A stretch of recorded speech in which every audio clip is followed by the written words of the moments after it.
Maqaa Abbaa, kan Ilmaa, kan Hafuura Qulqulluu sadan Waaqa tokkoo. Amiin.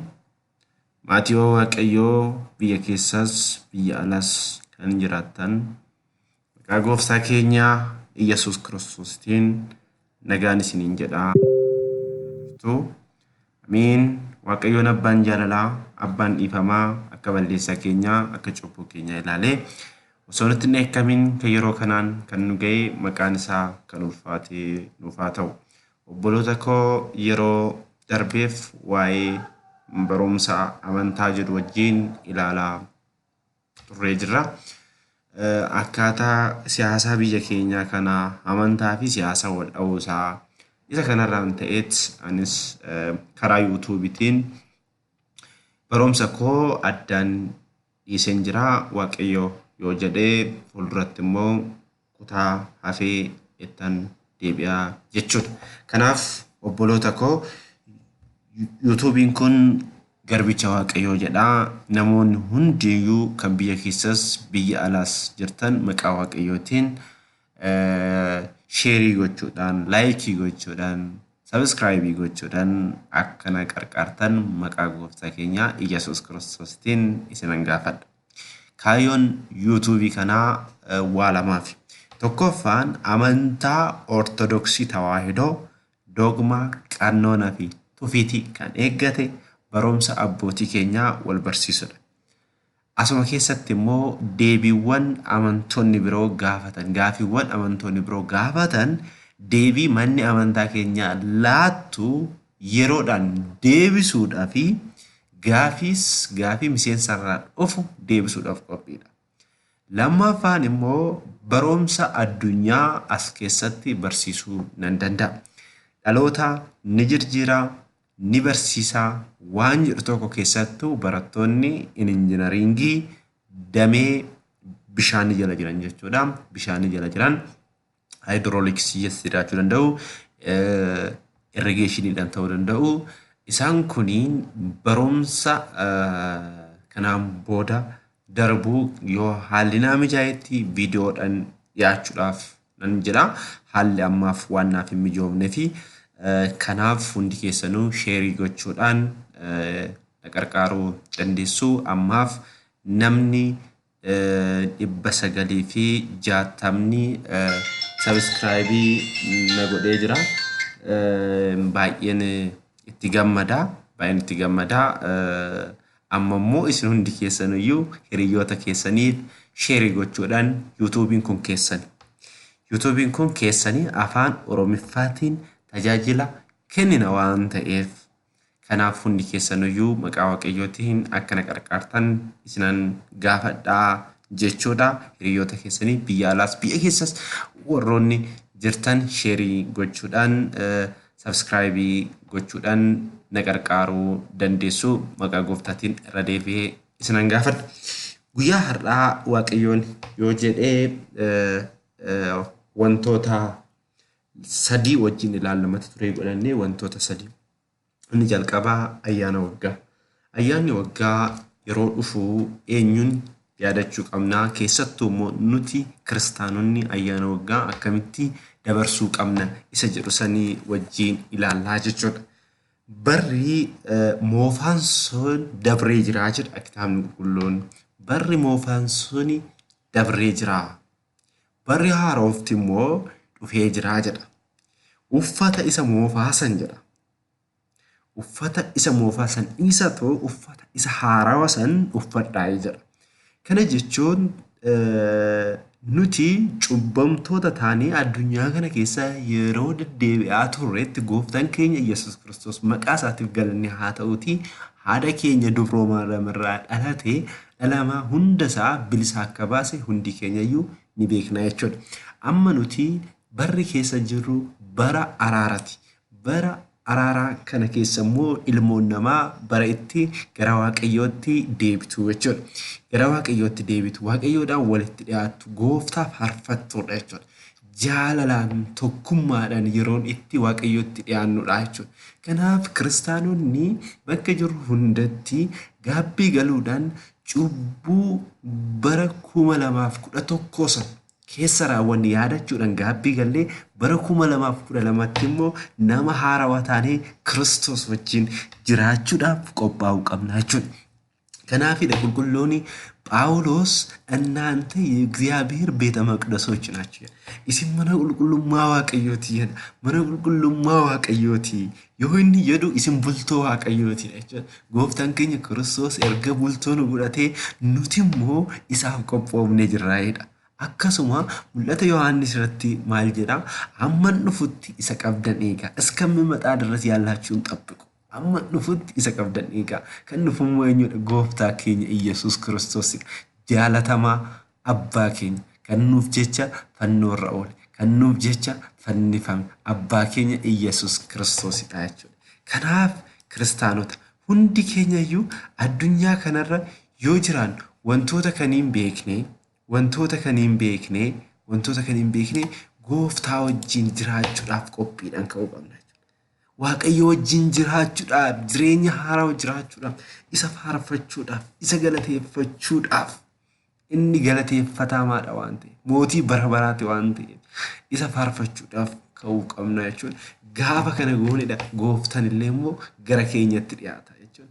Isin gara waaqayyootti dhiyaadhaa inni illee immoo isinitti dhiyaata jedha waan ta'eef macaafni qulqulluun bara itti nuti waaqayyootti dhiyaanne jireenyi keenya moofaan sun itti darbee jireenya haaraa itti jiraan bara gaddaa san keessa gara gammachuutti baretti dabarru hunda keenyaaf haa ta'u jechaa kanaaf hundi keenya iyyuu jireenya keenya isa haaraa jiraachuudhaaf qophaa'uu qabna jechuudha.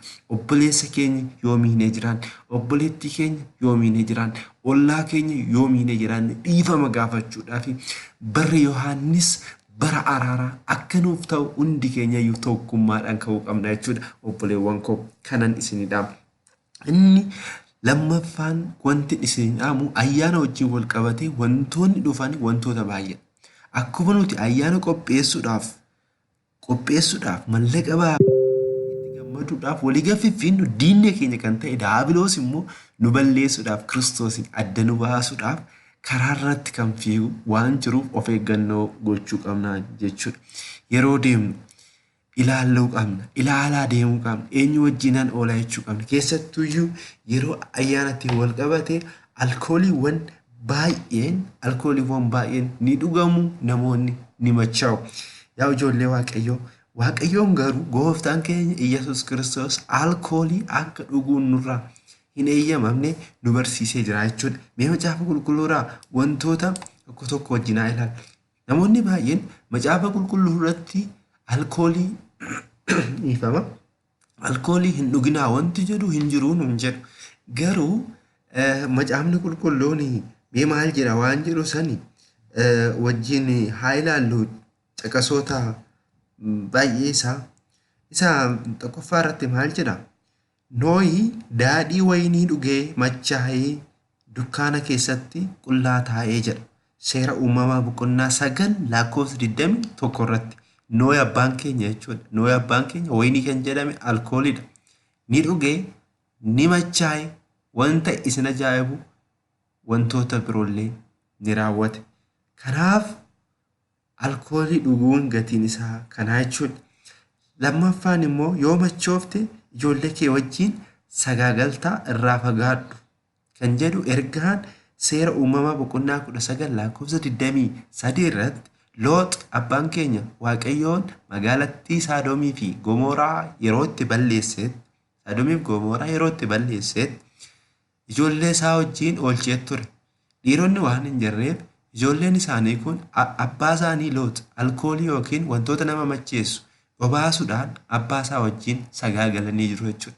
Kanaaf abbaan ijoollee isaa wajjin sagaagalee jira. Sababni sagaagaluu isaa maalidha yoo jenne alkoolii yookiin wayinii sana dhuguudha jechuudha. Sadaffaan immoo yoo machoofte waaqayyo sitti eekkamaa irraa fagaadhu jedha.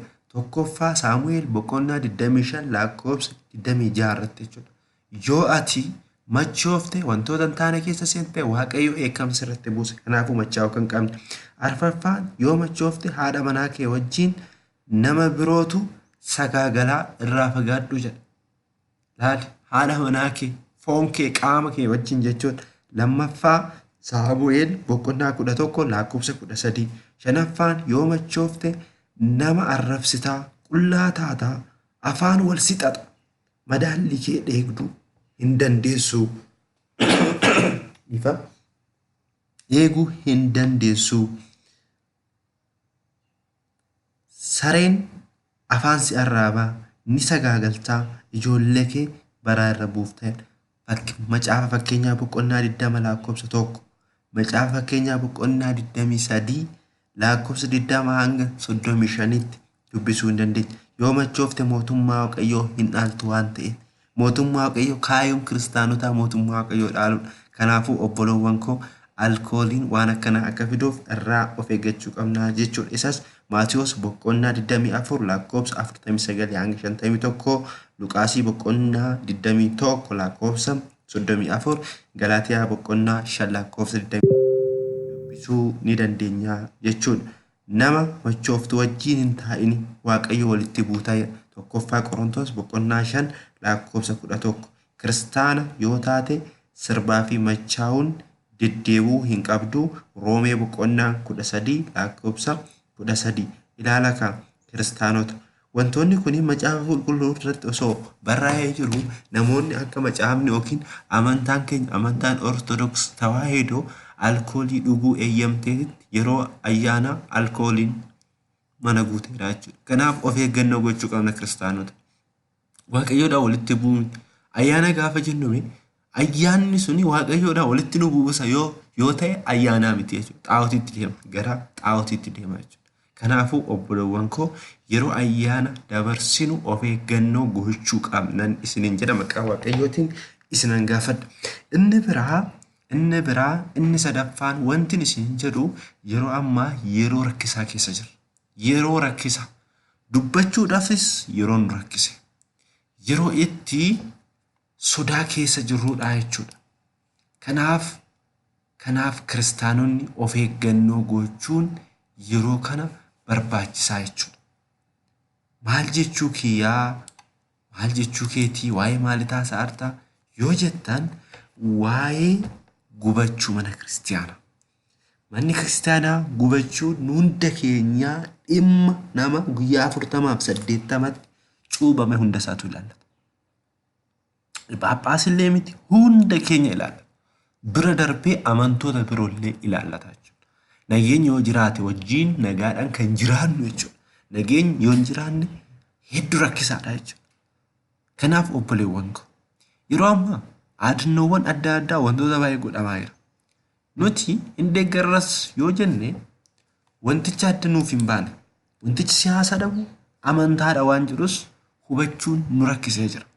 Fakkeenyaaf amantaa yoo ta'e qulqulluus Sinoodoos ijoollee isaatiif ijoollee afuurawaa kan ta'an ijoollee isaatiif ergaa dabarsuudhaan naamusa kiristiyaanummaatiin hiriirri bahamee manni kiristiyaanaa gubachaa jira. Balaan mana kiristaanaatirra gahaa jira. Kuni sirraa'uu qabaa ni jedha. Kuni hunda keenya ilaallata. Wanta kana dhagaan jiru. Yaada kana gammaddisiise nama maqaan isaa Zamarkuum jedhamu biyya alaa jirudha. Namni kun dhugaas ni jira. Ana bilookii na godheera waan ta'eef. Gara biraatiin immoo garuu maaliin akka gallakkisu nan hordofa. Wanta kiristiyaana tokkorraa hin eeggamne. Kiristaana tokkorraa wanta raawwata. Harka tokkoon amantaa, harka tokkoon siyaasa. Gooftaan keenya Kiristoos maal jedhe? Waan lamaaf hin bitaminaayi jedhe. Yookiin mootummaa lamaaf hin bitaminaayi. Mootummaan tokko mootummaa lamaaf gaafa bitamtan inni tokko bitaa deeme yoo jedhe inni tokko immoo mirgaa deeme yoo jedha ta'a. Kanaaf Waaqayyoodhaa fi seexana addaan baafadhaa. Dhugaa fi sooba addaan baafadhaa. Mana amantaa fi aldaraash adda baafadhaa. Wanti jedhamneef kanaaf jechuudha. Kanaaf dhugaadhaa hundi keenya iyyuu gubachuu manni amantaa nutti dhaga'ama. Baay'ee keenya gaddina. Garuu siyaasaan kun maal ta'uu qaba?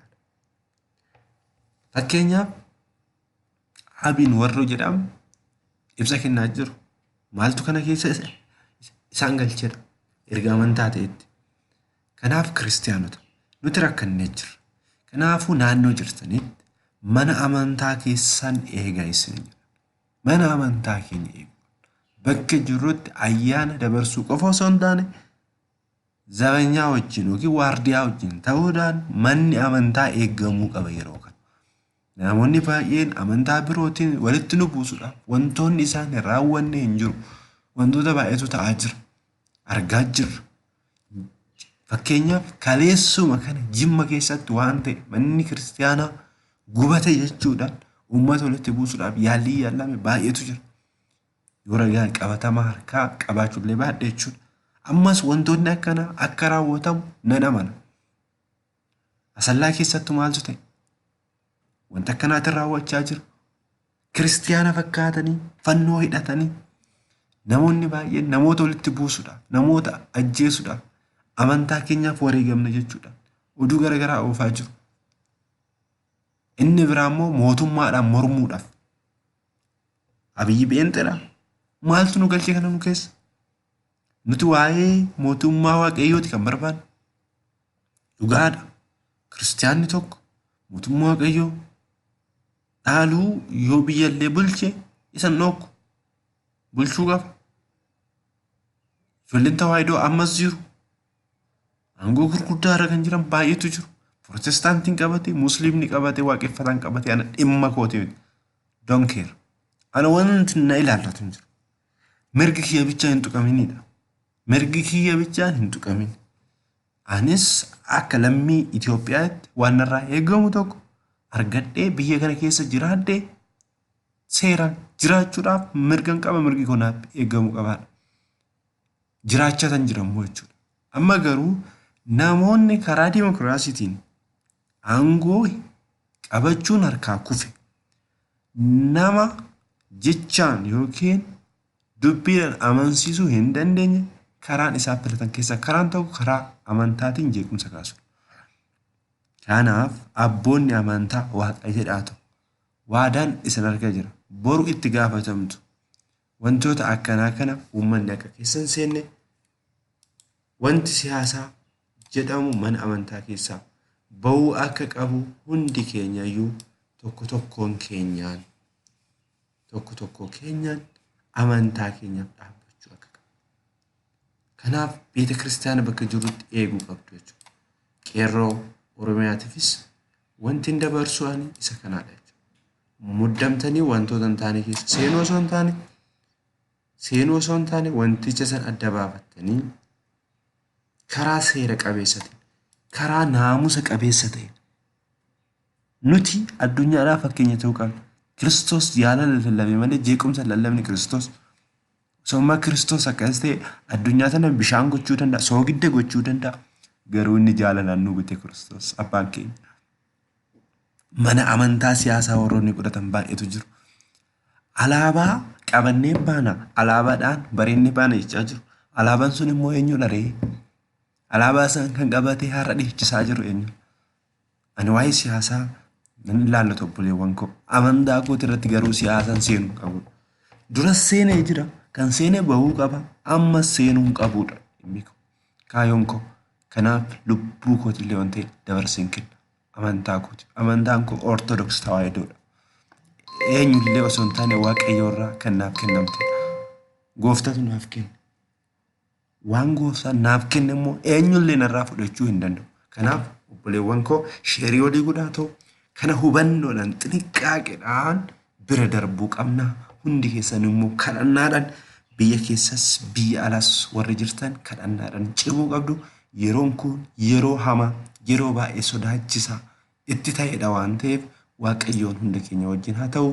Barri haaroof bara nagaa, bara jaalalaa, bara tokkummaa, bara gaabbii, bara Kiristoos wajjin jiraannu, bara haadha keenya Maariyaamii fi qulqulloota wajjin itti jiraannu nu haa taasisuu. Galanni gooftaa keenyaaf waaqayyoodhaaf haa ta'u. Amiin. Sheerii, sabskraayibii, laayikii gochuu hin dagatinaa. YouTubein kun keessanii garbicha waaqayyoo jedha. Kana sabskraayibii gochuu hin dagatinaa hin jedha. Nagaan naaf tura.